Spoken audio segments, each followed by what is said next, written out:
Hello मित्रों, केम छो? Good morning, जय श्री कृष्ण। आज एक नानो विडियो लईने तमारी समक्ष आवी छुं। चेनल ने लाइक अने सब्सक्राइब करवा विनंती। जय श्री कृष्ण। आजनो मारो टॉपिक छे कि आपणे वडीलोने चरण स्पर्श केम करीए छीए। तो आ परंपरा फक्त अने फक्त आपणी भारतीय छे। भारत सिवाय अन्य कोई देशमां आ परंपरा जोवा नथी मळती। आ परंपरानो एक हेतु एवो छे कि आपणाथी उंमरमां अने अनुभवमां मोटा लोकोने आपणे मान आपवुं जोईए।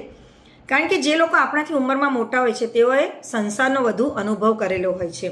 ए पछी कड़वो होय के मीठो होय, सारो होय के नरसो होय, अने एमना अनुभवना जोर उपर एमनाथी नानी वयना लोकोने तेओ दोरवणी आपी शकता होय छे। मित्रों, आथी आपणा वडीलोए आ एक परंपराने स्थान आपेलुं रोजिंदा जीवनमां अने आ परंपरानुं सर्जन करेलुं। मित्रों, आपणाथी अनुभवमां अने उंमरमां जे मोटा होय एमनो चरणनो स्पर्श करवो, एना माटे नीचा नमવું અને પછી બે હાથ જોડી એમનું અભિવાદન કરવું અને એમના આશીર્વાદ લેવા અને આશીર્વચન માંગવા।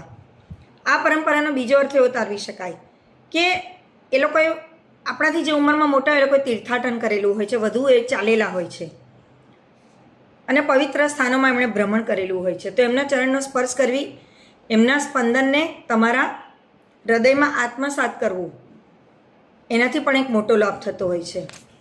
મિત્રો, બીજું કે જ્યારે વડીલો આપણને આશીર્વાદ આપણે ચરણ સ્પર્શ કરવાથી કલ્યાણ થાવ, સુખી થાવ, તમને સફળતા મળે એવા શુભ આશીષ આપે ત્યારે એ આપણી સમક્ષ એનું એક મજબૂત કવચ બની જાય છે અને હંમેશા આપણું એ રક્ષણ કરે છે।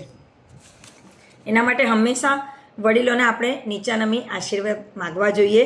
પુરાણોમાં સુખદેવજી અને વ્યાસજીના કિસ્સામાં એવું છે કે ભાઈ એને આધ્યાત્મક ઉપલબ્ધિ અને ત્યાગના આધારે પિતાએ પુત્રના ચરણનો સ્પર્શ કરેલો। તો આપણે તો આપણા વડીલોને આદર આપીને ચરણ સ્પર્શ કરવો જ રહ્યો। જય શ્રી કૃષ્ણ।